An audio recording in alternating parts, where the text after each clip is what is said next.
નમસ્કાર મિત્રો, મજામાં છો બધા? કેમ છો બધા? મજામાં છો? સુપ્રભાત, ગુડ ઇવનિંગ. જ્યારે પણ તમે આ વિડીયો જોઈ રહ્યા છો, તમને અભિવાદન છે.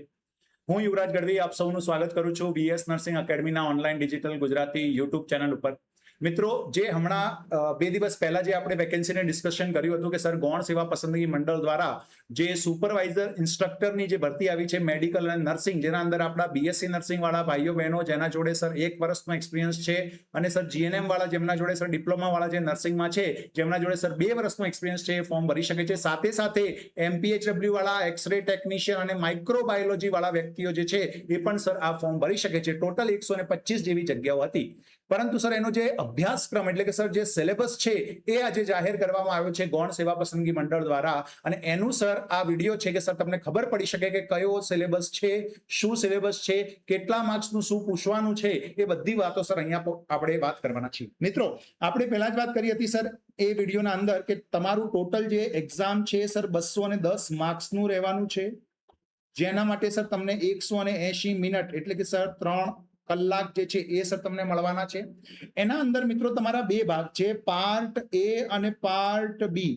સર પાર્ટ એ ના અંદર તમને 90 માર્ક્સનું પૂછવાનું રહેશે અને પાર્ટ બી માં સર 120 માર્ક્સનું.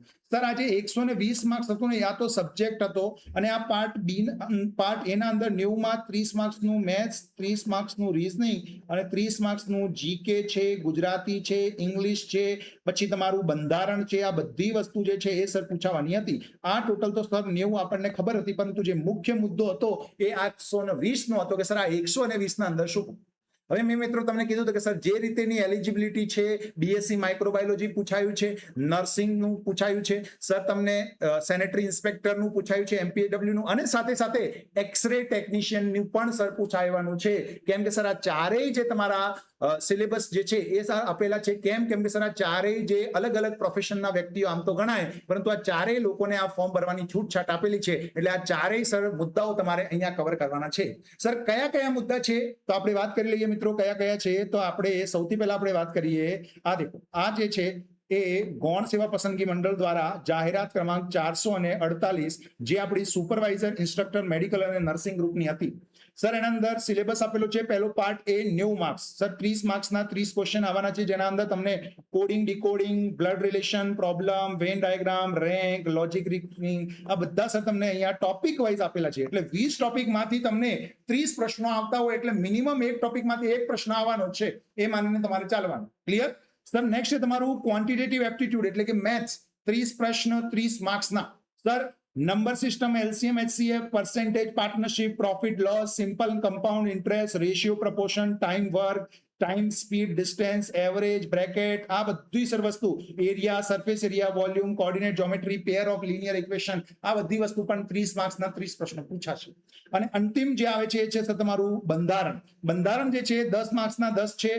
સર કરંટ અફેર એટલે કે વર્તમાન પ્રવાહ 10 ક્વેશ્ચન 10 માર્ક્સના રહેવાના છે, અને ગુજરાતી અને ઇંગ્લિશ 5 માર્ક્સ, એટલે ટોટલ સર 10 માર્ક્સનું તમારું કોમ્પ્રિહેન્શન લેંગ્વેજ જે છે સર રહેવાની છે. આમ કરીને તો આ તો સર બની ગયું તમારું માળખું પાર્ટ એ નું 90 માર્ક્સ. મેં તમને એ પણ કીધું હતું કે સર જે 90 માર્ક્સનું તમારું માળખું છે એમાં 40% લાવવા ફરજિયાત છે. તો 90 ના જ્યારે તમે 40% કરો મિત્રો તો કેટલા થાય તમને બધાને ખબર છે, લગભગ 36 માર્ક્સ થાય. એટલે કે સર 90 માંથી 36 માર્ક્સ લાવવા તો તમારે કમ્પલસરી છે.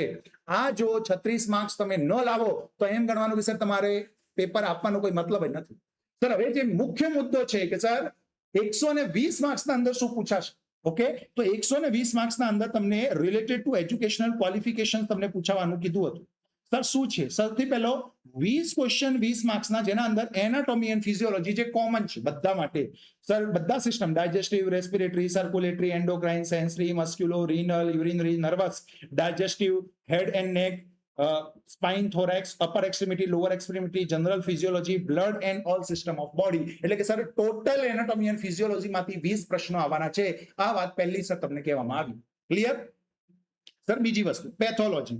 પેથોલોજીના 10 પ્રશ્નો 10 માર્ક્સના, જેના અંદર general pathology, haematology, blood banking, histotechnology, cytology અને મ્યુઝિયમ સ્ટડી. આ કરીને સર તમને મુદ્દાઓ આપેલા છે લગભગ 6, અને એમાંથી પ્રશ્નો આવવાના છે સર 10. નેક્સ્ટ છે ડિઝીઝ પ્રિવેન્શન અને કંટ્રોલ, જેના ઉપર 15 પ્રશ્ન 15 માર્ક્સના આવવાના છે. કંટ્રોલ ઓફ કમ્યુનિકેબલ ડિઝીઝ, ઇમ્યુનિટીના ઉપર, નોન કમ્યુનિકેબલ એના અંદર ઇમ્યુનાઇઝેશન પર્પઝ બધું આવી ગયું. Non communicable disease, basic medicine, treatment, first aid, emergency, health and vital statistics, HIMS, HMIS, maintenance of record, reproductive child health, family welfare, population, behavioural science, communication skill, infection prevention અને counselling. આ મુદ્દાઓ પણ એના અંદર sir આવરી લેવામાં આવશે. Next, hygiene, environment, sanitation અને વેસ્ટ મેનેજમેન્ટ, જેના અંદર હાઇજીનમાં personal hygiene, physical, periodical, health in home, mental health hygiene, mental hygiene in childhood, એડોલસેન્ટ, એડલ્ટહુડ, old age, climate and health. એના પછી મિત્રો એન્વાયરમેન્ટ સેનિટેશનમાં મુખ્ય મુદ્દો બાયોમેડિકલ વેસ્ટ મેનેજમેન્ટ એટલે કે BMW ની પણ વાતો સર અહીંયા કરવામાં આવશે. નેક્સ્ટ મિત્રો જે વાત છે ન્યુટ્રિશનની, જેના અંદર balance diet, preparation, preservation, cultural factors, માલ ન્યુટ્રિશન અને એના અંદર સર તમને ચાઇલ્ડ હેલ્થ અને મેટરનલમાં શું ન્યુટ્રિશન આપવાનું છે એ પણ તમને કહેવામાં આવશે. Public health act 10 question 10 marks ના, જેના અંદર પબ્લિક હેલ્થના વિશે, પબ્લિક હેલ્થ એક્ટ કયા બન્યા છે, પબ્લિક હેલ્થની પ્રોબ્લેમ્સ કઈ છે, factors affecting health, national health program, HIV AIDS, NRHM તમામ પ્રોગ્રામ. 5 માર્ક્સનું પૂછવામાં આવશે ethics in medical and nursing practice, જેના અંદર ethical principle in healthcare, ethical principle related to medical nursing, scope of practice, enforcing standard in health profession, promoting quality care, professional ethics in research, education, patient care, informed consent issue, medical ethics, economics in clinical decision making. એના પછી મિત્રો તમને 5 માર્ક્સનું microbiology, જેના અંદર general microbiology, systematic bacteriology, clinical microbiology, mycology, immunology, serology, parasitology, virology, આ બધી વાતો પણ 5 માર્ક્સમાં પૂછવામાં આવશે. એના પછી 5 માર્ક્સનું તમારું છે માઇક્રોબિયલ ન્યુટ્રિશન, જેના અંદર તમને nutritional uptake, passive diffusion, classification of bacteria, osmotic pressure, temperature, જેના ઉપર માઇક્રોબિયલ મેટાબોલિઝમ, એનાબોલિઝમ, કેટાબોલિઝમ, આ બધી વાતો. એટલે કે સર જે વ્યક્તિ છે નર્સિંગનું છે તો નર્સિંગનું પૂછાયું, સેનેટરી ઇન્સ્પેક્ટર છે તો વેસ્ટ મેનેજમેન્ટ અને એક્ટ અને એ બધું પૂછાયું. હવે માઇક્રોબાયોલોજી વાળા છે તો માઇક્રોબાયોલોજી અને બાયોકેમિસ્ટ્રી વિશે પૂછાય છે. એટલે બાયોકેમિસ્ટ્રીમાં પણ જોઈ લો sir glucose homeostasis, overview, HG, અચ્છા આ મને લાગે છે HbA1c છે, આ પ્રિન્ટિંગ મિસ્ટેક લાગી રહી છે, lipoprotein, liver function test, renal function, thyroid function, alimentary, water and electrolyte 10 માર્ક્સનું છે. હા ભૈયા. પછી 15 માર્ક્સનું છે બેઝિક નર્સિંગ ફર્સ્ટ એડ, જેના અંદર ચાઇલ્ડ હેલ્થ પણ આવશે, મેન્ટલ હેલ્થ નર્સિંગ પણ આવશે, કોમ્યુનિટી હેલ્થ નર્સિંગ પણ આવશે, મિડવાઇફરી, ઓબ્સ્ટેટિક, ગાયનેકોલોજી પણ આવશે, એડલ્ટ હેલ્થ નર્સિંગ પણ આવશે, ફાર્મેકોલોજી, પેથોલોજી પણ આવશે, નર્સિંગ મેનેજમેન્ટ પણ આવશે, પ્રોફેશનલિઝમ એથિક્સ પણ આવશે, ઇન્ટ્રોડક્શન ટુ ફોરેન્સિક નર્સિંગ પણ આવશે. પછી microbiology and infection control, applied sociology, nursing foundation, applied biochemistry and nutrition and dietetics, આ બધી વસ્તુઓ પણ આવશે. એના પછી છે મિત્રો તમારું ઘણું મોટું સિલેબસ આપી દીધું છે. 5 ક્વેશ્ચન 5 માર્ક્સ, મેડિકલ એન્ટોમોલોજી, જેના અંદર mosquito, sand fly, house fly, tsetse fly, bed bug, louse, fleas, crustacea, આ બધી વસ્તુ જે MPHW રિલેટેડ છે. અને જાતે રેડિયેશન વાળા વ્યક્તિઓ પણ હતા તો એમના માટે પણ 5 માર્ક્સનું આપેલું છે. શું? General physics, radiation physics, concept of power, work force, energy, electromagnetism, Einstein formula of electromagnetic induction, atomic structure, radio activity, ionisation, electromagnetic waves, X-ray production properties, X-ray tube light, quality of X-rays, factors affecting quality and intensity of X-rays, interaction of X-ray and gamma ray, principle of radiation detection, TLD, pocket dosimeter. આ dosimeter 100% પ્રશ્ન આવશે, આજે કહું છું. જ્યારે paper લેવાશે એટલે. Radiation સર્વે, clinical રેડિયોગ્રાફીમાં પણ 5 પ્રશ્ન આવશે, જેના અંદર facial bone, sinuses, ward radiography, abdomen pelvic cavity, paediatric radiography, mammography, પછી foreign body localisation, barium swallow, barium meal, barium enema, enteroclysis, પછી PTBB, percutaneous transhepatic biliary drainage, sinograms, sialogram, T tube, cholangiography, fluoroscopy, image intensifier, tomography, બધી વસ્તુ તમામ જેટલા topic મળી શકતા હતા ગૌણ સેવા પસંદગી મંડળને એ બધા આમ ભેગા કરી અને મુઠ્ઠી બંધ કરીને તમને આપી દીધા છે. અને જતા પાછું current trend and recent advancement in above field પણ પૂછવામાં આવશે. મિત્રો આ ટોટલ અભ્યાસક્રમ આજે અપલોડ કરવામાં આવ્યું છે ક્યાં? તો કે સર ગૌણ સેવા પસંદગી મંડળની ઓફિશિયલ વેબસાઇટ ઉપર તમે સર્ચ કરી શકો છો GSSSB સિલેબસ. પહેલો જે ટેબ આવશે એના અંદર તમે ઓપન કરશો એટલે સેકન્ડ લઈને થર્ડ નંબર ઉપર તમને મેડિકલ અને નર્સિંગનું સુપરવાઇઝર ઇન્સ્ટ્રક્ટર જોવા મળશે, ત્યાં તમે ડાઉનલોડ કરી શકો છો. બાકી આપણા ટેલિગ્રામ ચેનલ પર પર તમને આ જે પીડીએફ છે એ મળી રહેવાની છે. બીજી વસ્તુ, એક્ઝામ તમને મિત્રો મેં ગયા વિડીયોમાં પણ કીધું હતું કે સર એક્ઝામ તમારા ઓગસ્ટ મંથમાં કીધેલું છે કેલેન્ડરમાં. અકોર્ડિંગ ટુ કેલેન્ડર કહી રહ્યો છું, મનની વાત કરતો નથી.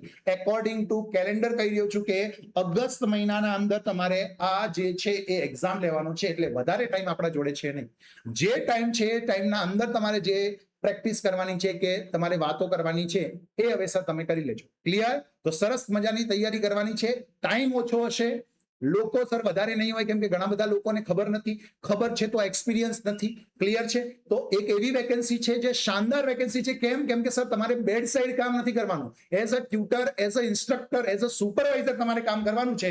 મસ્ત મજાની સેલેરી છે, કેમ કે સર 40,000 અને 800 રૂપિયા પ્રથમ 5 વર્ષ માટે, અને એના પછી તો મિત્રો 60-70,000 રૂપિયા. જો 8મો પગાર પંચાવી ગયો તો લાખ પર પણ તમે પહોંચી શકો છો. એટલે દમદોડ તૈયારી કરતા રહો. બાકી વીએસ નર્સિંગ એકેડમીના ચેનલને જરૂરથી સબસ્ક્રાઇબ કરી લેજો, કેમ કે એ ચેનલ ઉપર તમને બધા જે ટોપિક્સ આપેલા છે એના ઉપર પણ તમને તૈયારી કરાવવામાં આવશે. ક્લિયર છે મિત્રો? Thank you so much. પાછા આપણે મળીએ નેક્સ્ટ સેશનના અંદર. ત્યાં સુધી જય માતાજી, જય હિન્દ, જય ભારત, જય જય ગરવી Gujarat. Thank you so much મિત્રો.